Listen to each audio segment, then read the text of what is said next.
about just over 2.5 months ago. 2.5 months ago, one morning, my wife, Regina, forwarded something to me. I looked at it, I opened it, I said, where is it from? I went through it. Same way you're going through it now. And she said to me she got it from a company director. The owner of that company is a guy called Wale. This company is a fairly big company. They're called Sapphire. Sapphire are perfume makers. You probably know about them. Regina happens to be one of the brand ambassadors for Sapphire, the perfume company. So I asked to speak with the man who forwarded it to her. And I spoke with him, and he told me he got it. This thing was sent to him by a gentleman who was in prison at the time.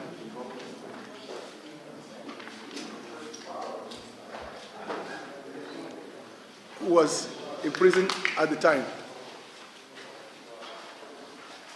And so it began to make sense. Of course, when I read it, I knew some of the characters mentioned in the message. But it's a very serious matter. I mean, when somebody's life is at stake, it is more important than anything else. So the first thing I did was to report to the CP, report to the IG, and report to the DSS. They took up the matter. They went to prison. They interviewed the two people who were conspiring to kill. They also invited the gentleman who was named there as their financier. Later on, of course, if you read through there, they just described him as the owner of filling stations. Of course, in my place, there's only one owner of filling stations. But when the guy who overheard the discussions came out from prison, I also met with him.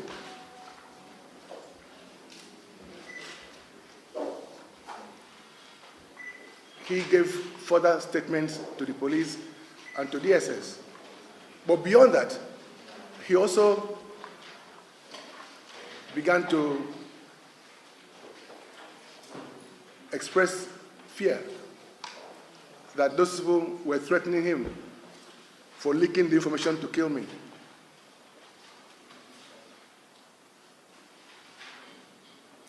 The police tried to encourage him to make statements, which he did.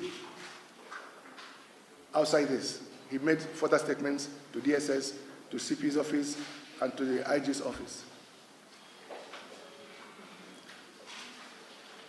Part of the statement he made also was that he was receiving threats for leaking this information. For me, I wouldn't have called this press conference, but for two reasons. One,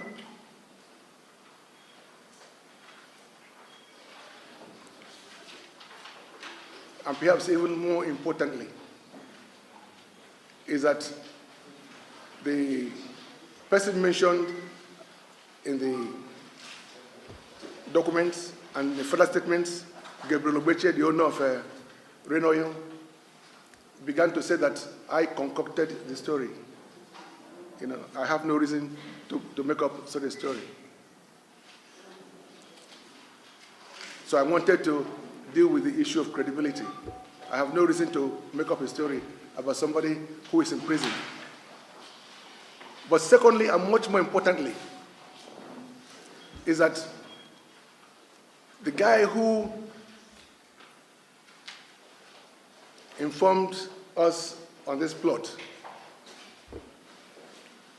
just as he feared for his life, he died 3 weeks ago. He died 3 weeks ago, so much so that even the mother and siblings have refused now to, they were meant to be at this press conference. The gentleman at Sapphire Perfumes, Wale, was also meant to be here, but he said he's also scared for his life because the way and manner that the gentleman died is still a mystery and suspicious. We just felt at some point that having gone to the police would have been enough. At least once they were told that the plan has leaked, that might encourage them to abort whatever they wanted to do, but it didn't seem to have worked. So I just thought that I should talk to you about this, and of course we can talk about the country or other issues that you might want to talk about. I know one or two of you here want to talk about Paris Club reforms and all that. You read about it. But investigations are ongoing on the plot to assassinate and on the death of this young man. His name is O.C. Bosa. O.C. Bosa is not your typical prisoner. Apparently, from what I understand, he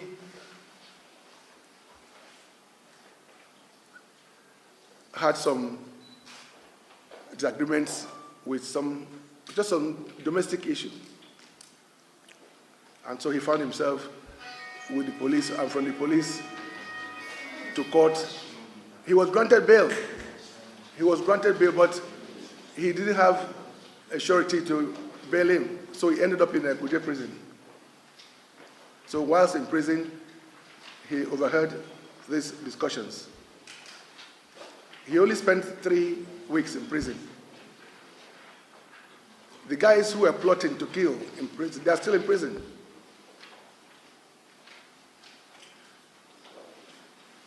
So I just thought I should bring this to the attention of the media for reasons that I've told you already.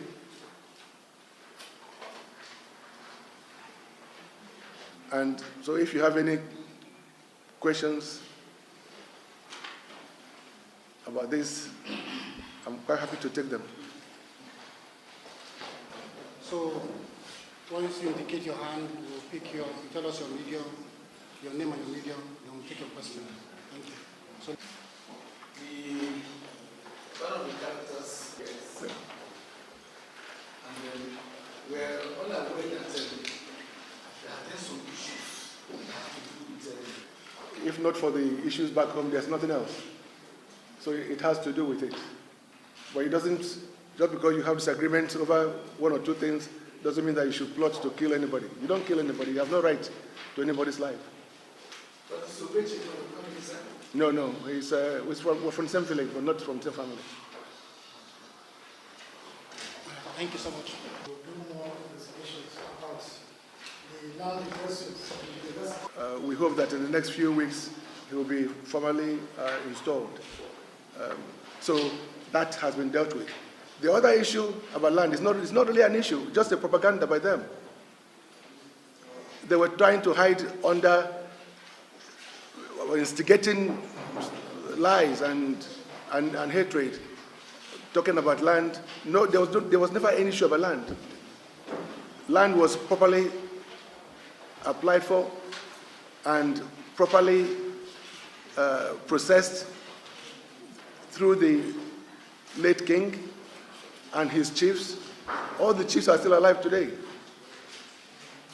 Committees were set up, an MOU was signed with the town.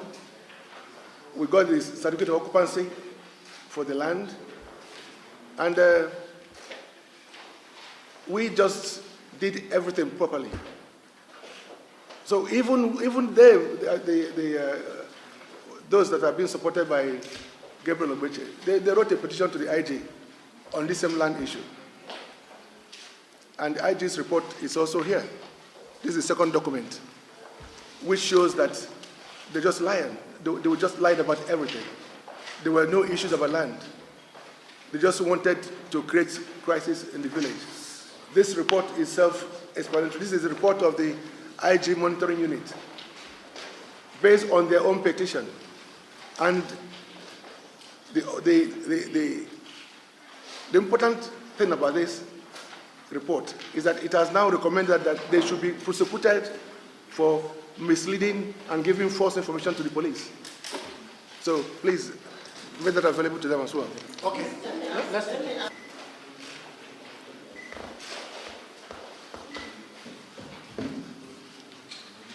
I am not one of those that believe in Hausa president or Igbo president or Yoruba president. I just believe that the best person should be elected to address the many problems of Nigeria. There are many problems of Nigeria. So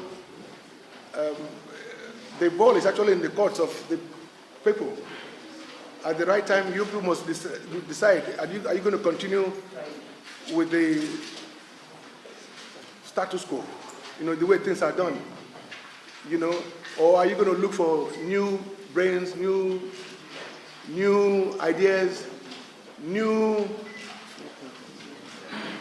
policy makers that could make a change in the economy of Nigeria? The problem of Nigeria is not really about tribes or religion or true federalism, or whether we have a president from Anambra State or from Adamawa State or from Lagos State. Those are not the issues. For me, I always talk about the problem of Nigeria coming down to the economy of Nigeria. The economy of Nigeria is really not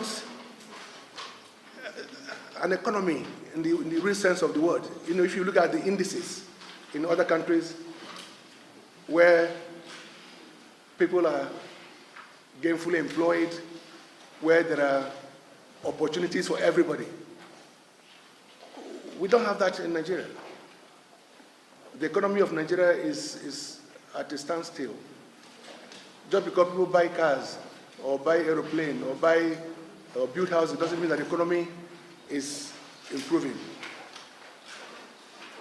Graduates abroad, or even non-graduates, when they get employment, within 3 months of being employed, for instance, they have access to financing, access to credit. So a young graduate or a carpenter or a driver who has a 3-month salary should be able to have facility from the bank to get a mortgage, to get financing. So you get a mortgage to buy a house that is commensurate with your salary, your income. You should be able to get a finance to buy a car that's also commensurate with what you're earning. Everything about the economy is wrong in Nigeria. So until the banks, in fact, this is the problem of the fiscal sector, that is FISCAL. The fiscal sector is the biggest problem we have in Nigeria. The banks are not functioning as banks. There are no mortgage companies. There are no finance houses. The insurance companies are dead. The sector is dead. The stock exchange is almost there, ceremoniously. Any government that focuses on these sectors, on these areas, will make a lot of progress for Nigeria. In fact, this area alone can employ no less than 10 million Nigerians within 2 years, if properly managed. The banks, go back to the banks again. The banks cannot, on their own, be imposing interest rates of 12% or 14% or even more. Government has to come in and regulate them and fix interest rates. And it's a very simple thing to do. Because you must have, government should be able to have a task force that will deal with this sector. Once it is done, you see the economy going. Practically all houses in Nigeria are built and bought by cash. That cash is not helping anybody. That cash is just sunk in there. The cash is not part of the economy. You, the owner of the house, cannot use it to go and borrow money. Say, take money, take this house and give me facility. Abroad, everybody goes on holiday. And those who can afford it, they take financing from the banks or financial to go on holidays. When you come back, over 6 months you pay. So this sector, the fiscal sector, should be the driving force for the economy. When people are gainfully employed, they become responsible citizens. You know, we talk about Boko Haram, we talk about herdsmen, we talk about various groups. We talk about the 419 and the rest of them. Look, the fact is that these people did not choose to become those things because they love it. No, it is principally because of the economy, the frustration they feel, the pain they feel, the bitterness they feel. So there is urgent need for a government to focus on the economy. Because when the economy is good, when people are employed, gainfully employed, receiving proper salaries, including yourselves here, you know, there will be more law-abiding. Crime rate will fall. Things will work out well.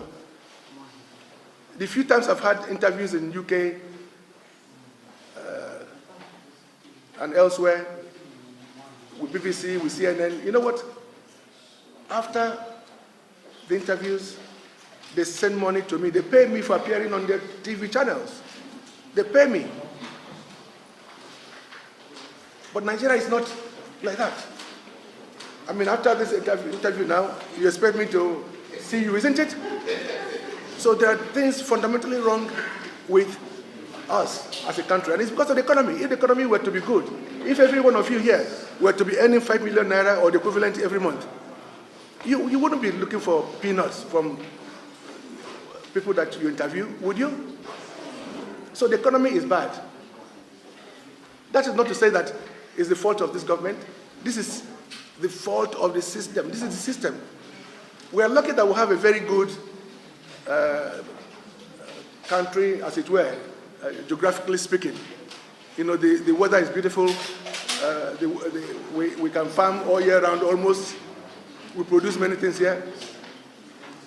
We just need to address the economy properly, and you will see the difference. I mean, as I said before, in UK, a graduate or an artisan that gets a job and gets a mortgage or financing, they are more likely to stay in their jobs for the next 10, 15, 20 years. So they become disciplined. They don't want to lose those jobs. Because if they have any problems, all those their finances will go haywire and they'll be in trouble. So it pays them to remain honest. It pays them to work hard. But they have a clear vision of what life holds for them. But here, there's no clear vision. Everybody is running around in circles. Everybody. And this is not good.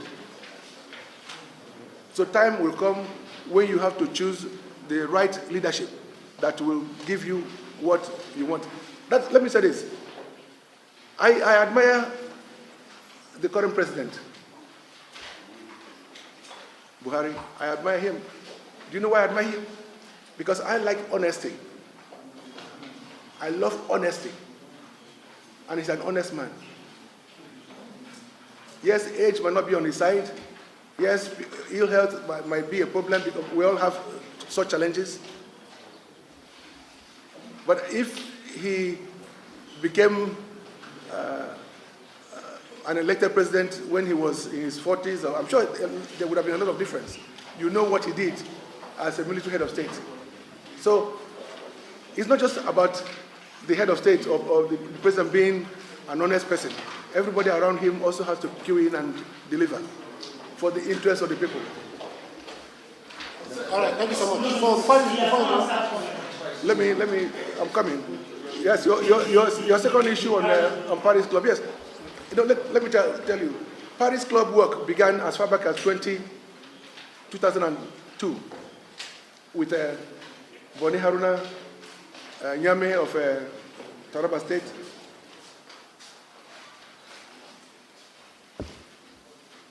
Governor Ture of Niger State, now late, Peter Obi of Anambra State, Elechi of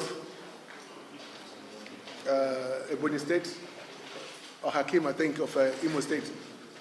These were the governors that gave me this support. Because it began just from nowhere. In the House of Reps, there was a day I had a meeting with the president and others. We welcomed Wolfgang. Wolfgang was the World Bank president then. He came to Nigeria, and he from nowhere, he said Nigeria was owing $35 billion. That's what he said. Then within 2 weeks, we had a meeting with Atiku, then vice president. Atiku said no, that what Nigeria was owing was less than 25 billion. But I felt that they were both wrong. That was why I discussed and made further case for the president to review our foreign loans, all foreign loans.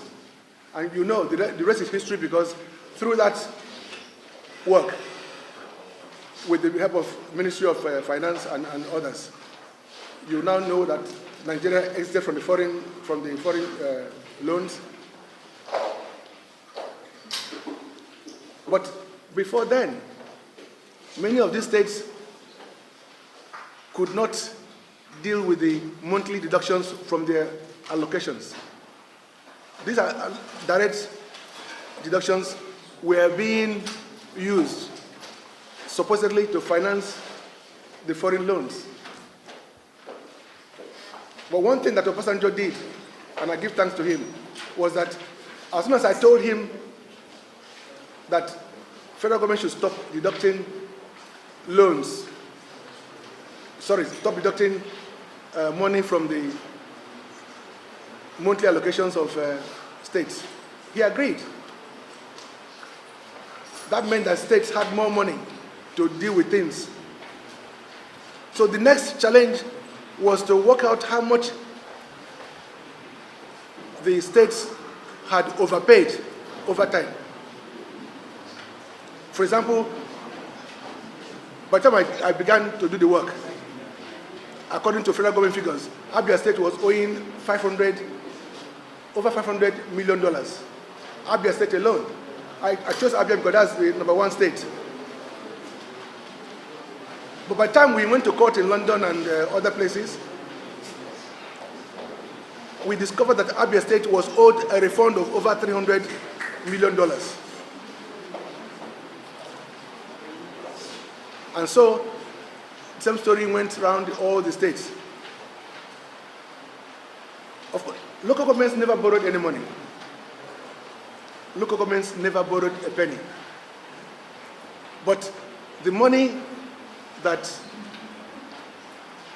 they were meant to be shared between the 3 tiers of government, you know what they call first line charge. What they would do every month, they would take money, if there was about 1 trillion naira to be shared amongst all the states, they would take about 10% of it to service foreign loans.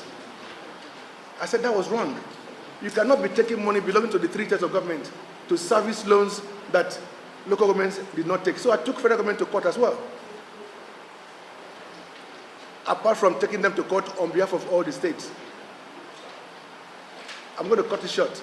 At the end of the day, local governments and states were refunded just over $13 billion. They've been refunded everything. So the issue you read about or heard just came from some individuals who said they are down the new interim management committee of Algon. Of course, I know that there's nothing like that. They were just busybodies who just wanted to raise some dust I don't need any court order to be paid for what I've done because I already have all the judgments. And federal government has been paying. They're paying. So most of the things you read are not true. I just believe that we have some enemies there who will always want to create problems, say some stupid things to the media. But the fact is that, yes, I've done my work.